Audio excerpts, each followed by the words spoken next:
السلام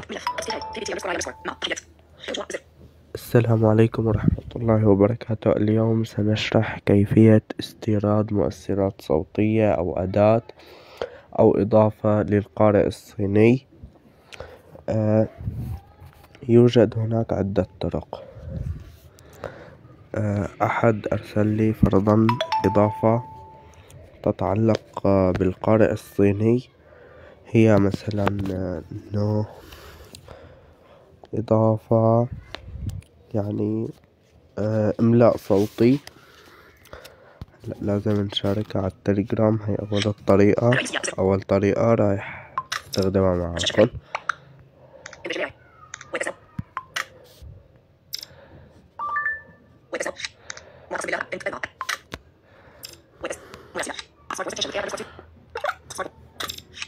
حددناها بالإضافة.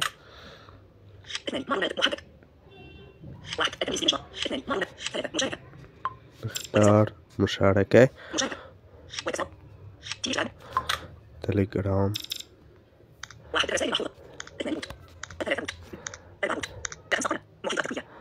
محيط تقنية مشاركة. نستناها لتتحمل، وأنا مشارك شي من قبل ولكن شاركت لكم إياها.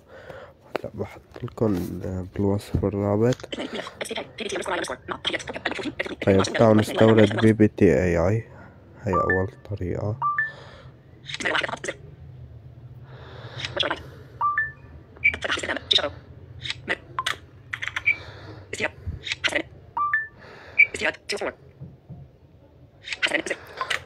استيراد هاي الأداة استوردناها ثانية، ولا كأنه مستوردين شي تاني على ما يبدو.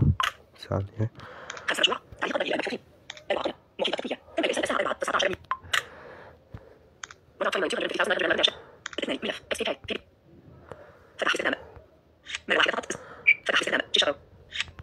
اخترنا هذا الخيار.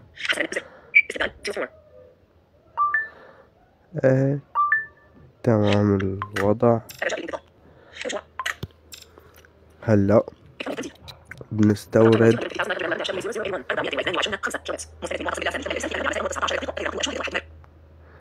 هلا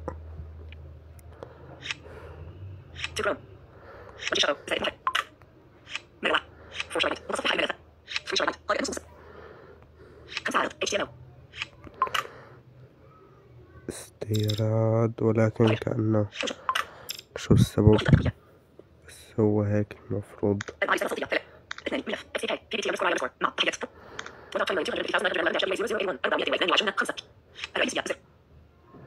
تاني طريقة هي إنه حدا يكون بعت لك إياه وتستورده بنفس هاي الطريقة.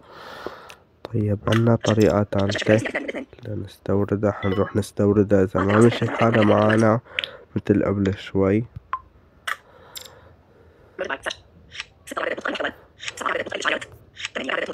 إعدادات متقدمة.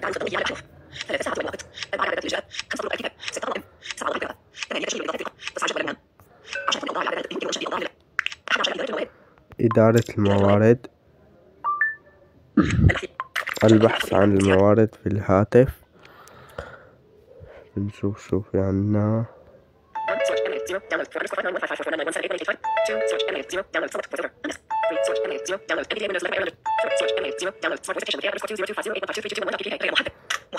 ليك هي الإضافة اللي بدنا نستوردها.